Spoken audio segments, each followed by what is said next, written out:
Good morning children. मुझे कई बच्चों ने कहा कि हमारी मातृभाषा हिंदी ना होने के कारण हमें पाठ पढ़ने में कठिनाई हो रही है। इसको देखते हुए मैंने पाठ वाचन के लिए यह वीडियो तैयार की है। आशा है आप सभी को यह पाठ पढ़ने में हेल्प करेगा।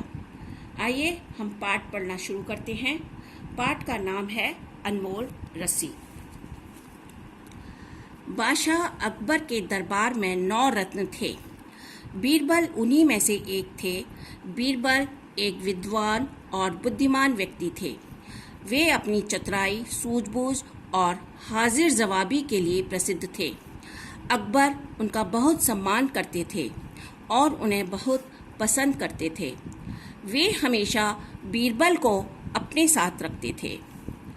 अकबर के बहुत से दरबारी बीरबल से ईर्ष्या करते थे और उन्हें नीचा दिखाने की ताक में रहते थे। खुसरो नाम का दरबारी सम्राट अकबर की एक पत्नी जीनत का भाई था। वह बीरबल से ऊंचा ओहदा पाना चाहता था, इसलिए हमेशा अपनी बहन जीनत के कान भरता रहता था। जीनत द्वारा बार बार अपने भाई की सिफारिश करने पर एक दिन बादशाह अकबर ने बेगम जीनत से कहा कि वे स्वयं दोनों की परीक्षा लेकर तय करेंगे कि दोनों में कौन अधिक बुद्धिमान है। अगले दिन दरबार में अकबर के साथ साथ जीनत भी गईं।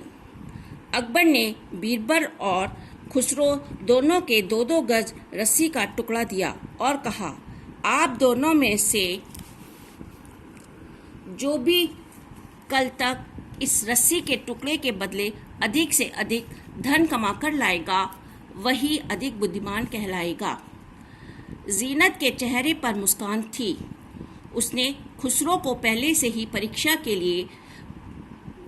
के बारे में बता रखा था, लेकिन बादशाह अकबर को बीरबल पर पूरा भरोसा था। खुसरो और बीरबल रस्सी के टुकड़े लेकर चल दिए।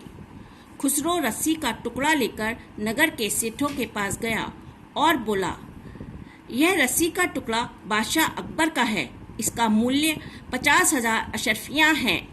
बादशाह अकबर के सम्मान की खातिर आपको इसे उनकी यादगार के रूप में रखना होगा।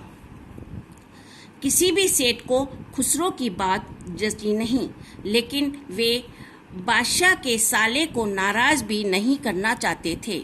सबने अनिच्छा से 50,000 अशरफियाँ इकट्ठी करके खुसरो को दे दी। अशरफियाँ पाकर खुसरो बड़ा खुश हुआ। उसने सोचा कि बीरबल रस्सी के टुकड़े के बदले इतना धन कभी न ला पाएगा। उधर बीरबल रस्सी का टुकड़ा लेकर सीधा नगर सेठ की हवेली पर गया। उसने किसी से कुछ कहे बिना हवेली को नापना शुरू कर दिया। नगर सेठ को पता चला तो दौड़ा आया और बीरबल से पूछा, आप हवेली क्यों नाप रहे हैं? क्या बात है? बीरबल ने शांत भाव से उत्तर दिया, कोई खास बात नहीं है। बादशाह सलामत ने सड़कें चौड़ी करने का हुक्म दिया है। मैं नापकर देख रहा था कि आपको हवेली का कितना हिस्सा रास्ते में आता है, उसे तोड़ना पड़ेगा। हवेली तोड़े जाने की बात सुनकर नगर सेठ के होश उड़ गए। उसने घबराकर कहा, क्या हवेली गिराना जरूरी है? नहीं, पूरी नहीं, बस हवेली का आगे का हिस्सा तोड़ना होगा। बीरबल ने कहा, अजी, आगे का हिस्सा गिर जाएगा तो बचेगा क्या?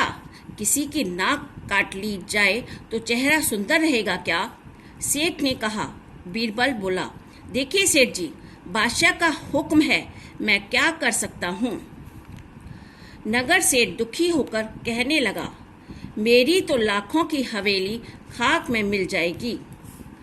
बीरबल मुस्कुराकर बोले, सेठ जी, लाखों की हवेली मुफ्त में ही बचा लेना चाहते हैं। ऐसा सेठ बीरबल का इशारा समझ गया।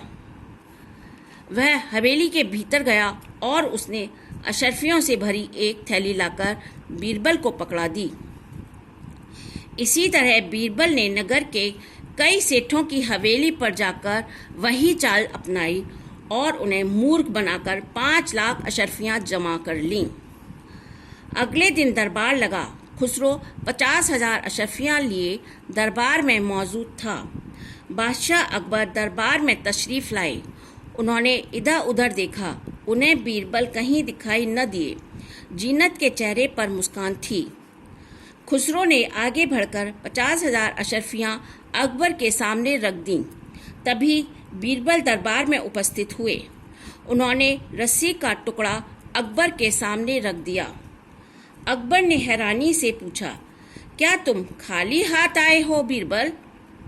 बीरबल मुस्कुराए और अपने सेवकों को बुलाया। सेवकों के कंधे पर बड़ी बड़ी थैलियाँ लदी हुई थीं। बीरबल ने थैलियाँ उतरवा कर अकबर के सामने रखते हुए कहा, जहाँ पनाह, आपका दिया रस्सी का टुकड़ा तो अनमोल है। इसे छूने भर के बदले ये 5 लाख अशर्फियाँ लाया हूँ। किसकी हिम्मत है जो इस अनमोल रस्सी का मोल लगा सके? अकबर के मुख पर प्रशंसा और गर्व के भाव उभर आए। उन्होंने मुस्कुराते हुए जीनत की ओर देखा। जीनत और खुसरो की गर्दन झुकी हुई थी।